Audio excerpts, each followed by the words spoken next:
Heréndira estaba bañando a la abuela cuando empezó el viento de su desgracia. De esa forma inicia una de las obras más reconocidas de nuestro querido y ponderado autor Gabriel García Márquez. La obra, la increíble y triste historia de la cándida Heréndira y de su abuela desalmada. Bienvenidos, queridos oyentes. Soy Eleazar Uribe Moreno, estudiante de Filosofía de la Fundación Universitaria Católica del Norte.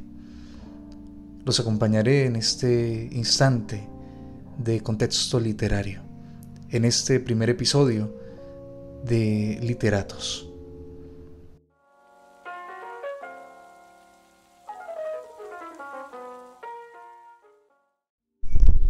Iniciamos ese recorrido a través de la lectura, el autor y el género literario. Como temática tenemos el argumento.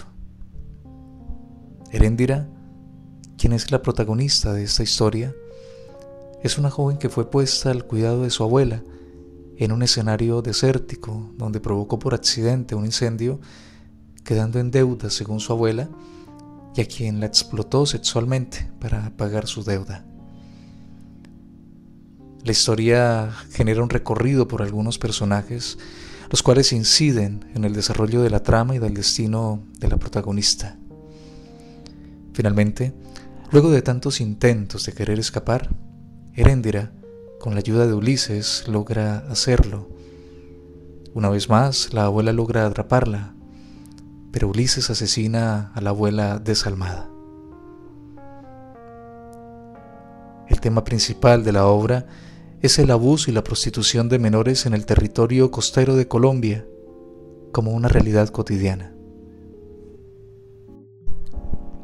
Los personajes que aparecen de manera paulatina en la obra son la abuela, Heréndira, el senador Onésimo Sánchez, Ulises, el fotógrafo, la madre y el padre de Ulises, el tendero, Carlos, Cardán como contrabandista, Amadís, padre de Heréndira, el comandante, el cartero, el conductor del camión, el titiritero, los misioneros y los soldados.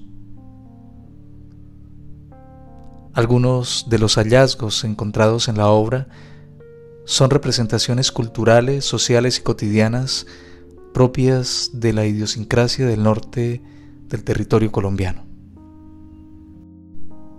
Como segundo aspecto, tenemos al autor, Gabriel García Márquez, nacido en 1927 y muerto en el 2014. Fue un renombrado escritor colombiano, considerado uno de los mayores exponentes de la literatura latinoamericana y galardonado con el Premio Nobel de Literatura en 1982. Nació en Aracataca, Colombia, y pasó su infancia en el Caribe, influenciado por las historias y mitos de la región. Estudió Derecho, pero su pasión por la escritura lo llevó al periodismo. Su obra más famosa, 100 años de soledad, publicada en 1967, lo consagró como un maestro del realismo mágico. A lo largo de su carrera, García Márquez escribió novelas, cuentos, reportajes y ensayos, explorando temas como el poder, el amor y la soledad. Su estilo único, caracterizado por la fusión de lo real y lo fantástico, dejó un legado perdurable en la literatura mundial. Finalmente, el género literario de este autor es el realismo mágico, que se relaciona con la época del boom latinoamericano. La apreciación del entorno alimentó el espíritu de asombro, dados los escenarios misteriosos y extraños que son presupuestos de historias y de literaturas. Esta novedad hacia lo desconocido ahondó en lo extraordinario. Los autores latinoamericanos abordan temáticas más coloquiales, producto de su experiencia en estas tierras, por lo que en cada uno de sus escritos y obras surgen historias ligadas a la realidad, experimentadas y transmitidas. Ese aspecto es interesante teniendo en cuenta que el realismo mágico no parte del presupuesto irreal o mitológico, sino desde una realidad donde los elementos que se presentan se sustentan en la verosimilitud, por lo que sus trabajos literarios quieren reflejar aspectos reales, pero también extraordinarios.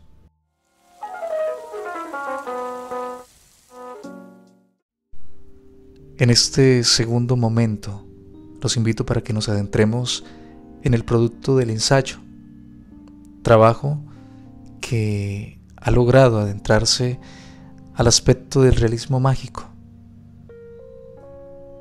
El ensayo es un texto expositivo argumentativo, equiparable a algunas disciplinas sociales y de humanidades.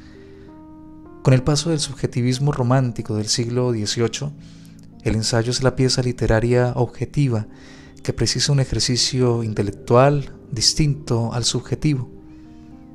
Siendo así, el presente ensayo parte de una síntesis fundamentada en la obra y argumentada a partir de algunos autores, para finalmente evidenciar las respectivas conclusiones. Esta es la estructura del presente ensayo.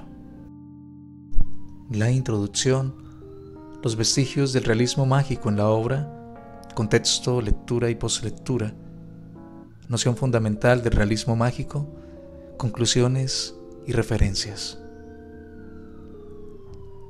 A manera de reflexión sobre el trabajo, el realismo mágico como movimiento es la identidad literaria de Latinoamérica. Sin embargo, hay algunas corrientes literarias evidentes en Europa, incluso desde los tiempos de la conquista y de la colonia. La obra de Gabriel García Márquez, como representante del realismo mágico, presenta en sus líneas mundos fantásticos y a la vez reales, que son insertados en la cultura literaria y en la mente de sus lectores a partir de la verosimilitud. Finalmente, el tema principal de la obra infiere acciones sociales concretas, como la lucha contra el abuso de menores en cualquier parte del mundo, por lo que representa una realidad y un problema no solo verosímil, sino auténtica.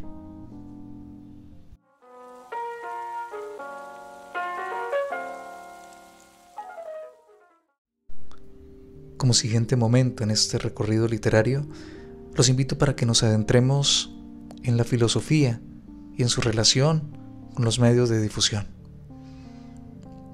La filosofía recurre a las competencias cognitivas como la crítica, la argumentación, pero también a la proposición. Es así que en la actualidad existen infinidad de herramientas y medios de difusión, así como de comunicación, los cuales son inherentes a esas competencias, pero incluso a cualquier oficio o perfil profesional.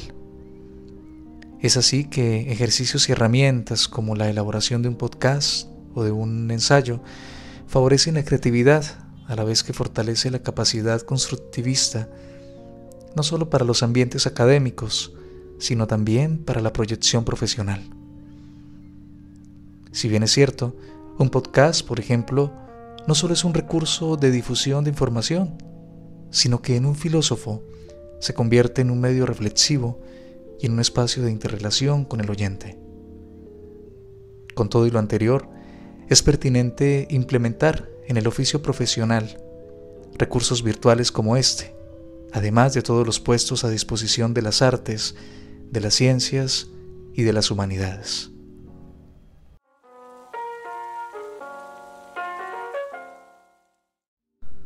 Queridos oyentes, agradezco su amable compañía en este espacio literario, esperando haya sido de especial agrado y de aporte para una perspectiva distinta frente a la cultura y a la lectura. Hasta la próxima.